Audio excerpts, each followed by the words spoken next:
Hi everyone, welcome to another episode of Secrets of the Viz. Today I have a very special guest, Iron Viz top 3 finalist, Brittany, who's here to talk about her re-entry to Iron Viz this year on Fat Bear Week.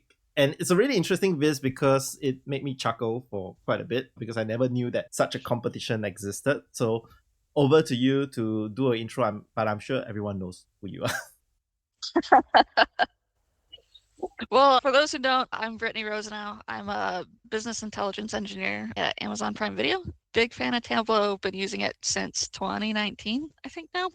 I was a finalist in the IronViz 2023 competition. Last year, I had the privilege of being a judge for the feeder entries, and this year, just for fun, I figured I'd throw my hat in the ring again, but more so to just take part in it with everybody else, enjoy the competition and viz something fun. So your viz, I would say, had a influence over my Iron Viz entry this year because you had Really that plum pudding chart. That was one of the ideas that Emily gave me.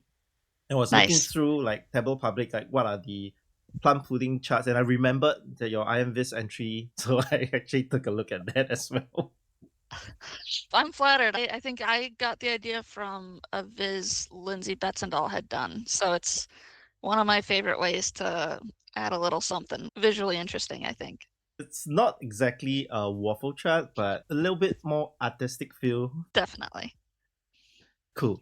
So maybe we can go ahead and talk through about how you came about the idea of visiting about bears.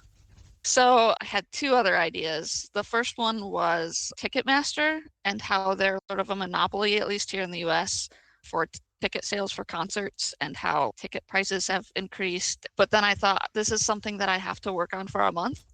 And that topic will just make me angry, and I don't want to be angry for a month working on a viz. My other idea was one that's in my back pocket that someday I'll get around to it, the rise and fall of bookstores in America with big box stores, the impact of Amazon selling independent bookstores, things like that. But then I told myself I'm doing this for fun. I don't want it to be too much work, and I knew that getting the data would be a lot of work.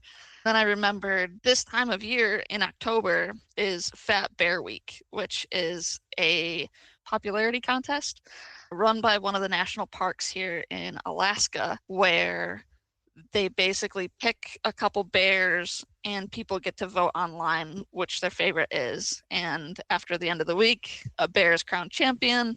And throughout the week, the National Park Service shares information about bears, about their habitat, and so it's kind of just a fun, everyone vote for fat bears on the internet for a week instead of other dismal headlines. I thought it'd be a great distraction, and it turned out to be a fun topic. I mean, not gonna lie, when I was just browsing through all the entries, the title caught my attention and I went in to take a look at the visit. Just it was so much fun. Thank you. That was my goal, just make something fun this year. And that's entertainment.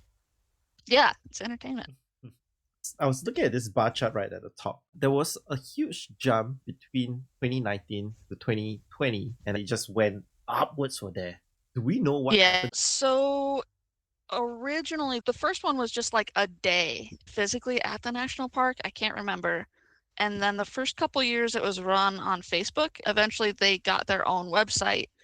And I don't doubt that 2020 had an impact because I think everyone was a little more online. So I think that also helped it take off a little bit. That's interesting. I had a interview with Anne Pregler the other day on her Wellerman Viz, and we saw the same trend from 2019 to 2020 as well, where the sea shanty just shot up in popularity.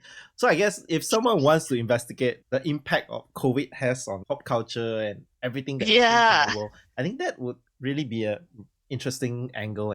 Definitely, I agree. So yeah, as far as structure of this viz goes, it's your kind of standard scrolly telling long form viz, which some people love, some people hate. But this was one of the very few times that I actually sketched something out and stuck to the sketch. The biggest decision was how to do this middle bracket part. That probably took the longest. I think this is really interesting because you have this unique bar in bar aesthetic. Yeah. And then this is a bear bracket. So when I was This is a preparing bear for that bracket, interview, yeah. I was thinking, what should we name this new chart? Like, Should we call it the Brittany The bear Bear in bars. bar in bar chart or something like the 5B chart? I think that would be really cool. I like that. I like that a lot.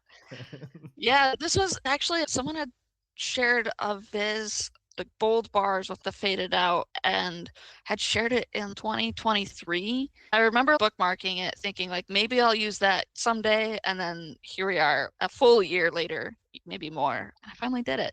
It's actually not very hard in Tableau. It's your standard dual axis chart where you just put two bars and color them a little bit, but I really like how it looked. I toyed a little bit with Sankey's, with network charts, and I could have done it. They were a little hard. For this round, that was not what I was going for. The brackets, to having the bars as the bracket, let me show the results like pretty easily without having to make it too busy. I think if I would put a little more polish on it, I would probably come up with a more interactive way to surface some annotations, but maybe next time. Sounds good. I was also wondering, was there any hidden meaning behind the colors you chose for the different bears, or is just an artistic choice? Great question. I actually stole some of the color palettes from the official bracket that the National Park Service put out. They put out a very stylized, retro-looking colors for their Fat Bear Week brackets for social media and whatnot. So I actually took that picture, stole a bunch of colors from it, and then applied a bunch of those to the bears.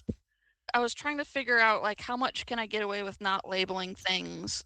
I wanted you to be able to follow a bear through the tournament without having to connect a line through all of them. So my hope was that the color, if I repeated it enough, would work. I will say because there are 12 bears, finding 12 colors was really hard. Yeah, on that point itself, you have the colors just flowing through the flow. I think it helps build that visual hierarchy, and it's pretty easy to follow. If you had more time, you probably add some animation of how the bears move from the left to the right. Yeah. Oh, that would be really good. Almost like a bar chart race or something, but with the bears. Yes, I always love those kind of charts. It's not easy to build that in Tableau, unfortunately. Yeah, it's always a trade-off, especially when you're on the clock. It is. The one question I had was when I was looking at the 10 years of Fat Bear Fight finales, I noticed Otis just disappeared after 2021. Yeah, I actually don't know if Otis is still alive, but part of the criteria for being in the bracket is that they have to have been seen every summer. The bears sort of congregate at one spot. Their goal is to get fat for the winter so that they can survive hibernation. Salmon has a lot of the nutrients that they need, and this is just like a great spot for them. And so explore.org has webcams that you can log on from anywhere in the world and watch the bears catch salmon. Part of the criteria for Fat Bear Week is that they have to be present during that season at the river, and they have to have a before and after picture. So from the springtime when they're kind of skinny, and then at the end when they're a little larger. So sometimes bears might be in one season, but not in the next because they just weren't present at this one location. But they might still be out there. Okay, that's interesting because I think the park rangers don't want to upset the natural habitat of the bears and let them roam as what nature intends. Well, this year though, there was a bit of drama because one of the bears killed another bear that was supposed to be in the bracket. Wow. The day before the bracket was launched, so they were like, "We're gonna need to pause this for a day." Was that captured on camera? It was, yeah, and it is pretty brutal because a bear drowned another one in the river, and you can kind of see some of these bears have nicknames. They're really trying to move away from that, to just have them be identified by the numbers. Because this was a good reminder that while they look cute and cuddly on camera, they're wild animals that will eat you in a heartbeat. So keeping them with numbers as identifications versus cuddly nicknames helps that a little bit. Yeah, I guess so. Yeah, that's nature for you. Yep. And that's why we watch them on webcams and not up close. Over at Asia, we have something similar. I think China has a website that has all the pandas in the captivity zoos around China, and probably some from I know San Diego has 2 pandas that recently got put over there. My kids love pandas, so every couple of weeks we'll go to the zoo to look at the pandas. Aw. Yes. Bears are really interesting characters because they have so many different breeds, like polar Hmm. bears, pandas, black bears, sun bears. They all have very distinctive features. So I remember they had this plate on the exhibit that had a little folklore about how pandas came about. They did say that pandas were originally black bears, and I think they got spooked by ghosts or something at the night. Oh, that's so cute. And one of the bears passed away, and the other bears was crying, and they were wearing white cloths, rubbing their eyes, and that's why they have the white patches and the black patches. Oh, Yeah, it's a very fun story that my kids love whenever we're there. They want me to read to them. that's so cute. I've never actually seen a panda in real life, so I'm hoping to get to go back to that San Diego Zoo and hopefully see them this next time. Yeah, we gotta carve up some time next year when we go to Tableau conference, I guess.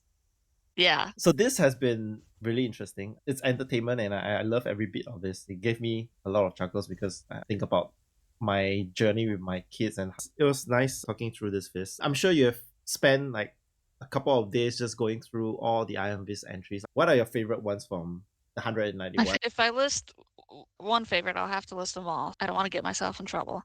But I think it's really interesting having placed in the final and then having the judging experience too. I feel like I just have a different perspective, like looking at vizzes, sometimes a little more critically and sometimes a little less. There's so many good vizzes that I could see a lot of different combos of the top 10 and the top 3 this year. For me, I like it when there's a good balance between the viz and the text. I've got a short attention span and there's a lot of vizzes to get through, so you've got to hold my attention through it. But I think, was it Ryan Soares who had the one with the Sankey as the background? Yes, I love that. Real, I really loved that touch. That was really cool. Michelle Freeman, her viz on her family's TV viewing was really interesting to me. I can't believe how she got like all that data and was able to find the different trends in it. And And I think her dark background was very good. I feel like that's something I personally have not been able to crack yet. Nicole Klassen's viz on the Broadway versus regular adaptations of like Disney musicals was really interesting. Kevin Wee also had Broadway musicals. And Regulars was really good with the sea shanties because I was also like, why did that song blow up? So that was really cool. Bo always turns out some of my favorite vizzes. His one hit wonders was really fun to go through. There's just so many. And I do think that by the team publishing some of the criteria for the judging, that's led to a better, higher bar for vizzes overall because you have something tangible to shoot for. But at the end of the day, too, it depends on what judges you get because one judge might like your plum pudding charts, another might not. And that's just the luck of the draw. that is very true. All right. Thank you, Brittany, for spending some time Yeah. with us to talk about Fat Bear Week. And I'll definitely check out the Fat Bears next year during this time as well. Definitely. It's one of the best weeks on the internet, that's for sure. Yeah. So I hope everyone learned something from this, and we'll see everyone next week. Thank you. Thanks. Thanks for carving some time for me. I know it's late your time. Listen, I was going to be up anyways playing Stardew Valley, so I was like, might as well. Some coworkers introduced it to me when I lived in Seattle. Played it like crazy and then drops off, but they just released a new update. And so I'm like, all right, time They're to start still a new updating farm. it. You know what? For the one time, $15 or whatever it is, he's kept adding more and more stuff to it. That's been like the best value one-time purchase. At this point, I feel like I'm supporting him while he's doing his development. That guy is a single developer for this entire game. I remember watching interview or a article where he talked about him spending like 6 to 7 years of his life building this game, which is Yeah. a lot of time for one person. So he's in charge of the music, the audio, the animations, the illustrations, coding. It's a lot. Crazy. I thought about going down that route before. I did Really? dabble a little bit in game development and all, but it's just too much work. It's a tough industry. It was a silly idea at that point of time. I was gonna say like 5 to 6 years ago. So like me and my colleagues we noticed very prominent figures in the office, and we started to build a game around these people. Obviously, we didn't use their real name, Yes. but we gave them like Right. nicknames within the game. So Yeah. like the boss, the marketing chief, and stuff like that. Each of them had different quests for us to do, and it was really quirky slapstick office humor. So the graphics itself, my friend did very similar to Pokemon style. So it's kind of like Sure. a top-down approach and all. And we did have the whole office built up. We actually took the office layout from the office manager and built that in pixel art. So you can go to the pantry, you can go to the toilets and stuff like that. And it looked exactly like our office. I'm sure we get into trouble if we did publish that game, but yeah, it was pretty fun because we had built mini games into the game as well. So you could go to your computer and play Snakes or Minesweeper on it. And then there was also a day and night system where you can choose to stay up late playing games. So if you stay up playing games, then you would oversleep the next day and then you end up trying to rush to work. And there was this kind of mini game scene where you're rushing through traffic and birds were just flying around dropping shit from the sky and you're just trying to dodge that. So it's pretty fun, yeah. That's awesome. But we gave up the idea halfway through because scope creep was getting to us. Like That should be another boss level in the game, scope creep. exactly. But it was fun times. It was. I probably have to go and dig up my old hard drives or something. It's probably sitting somewhere. Just put it out there, just for giggles, I guess. But I digress.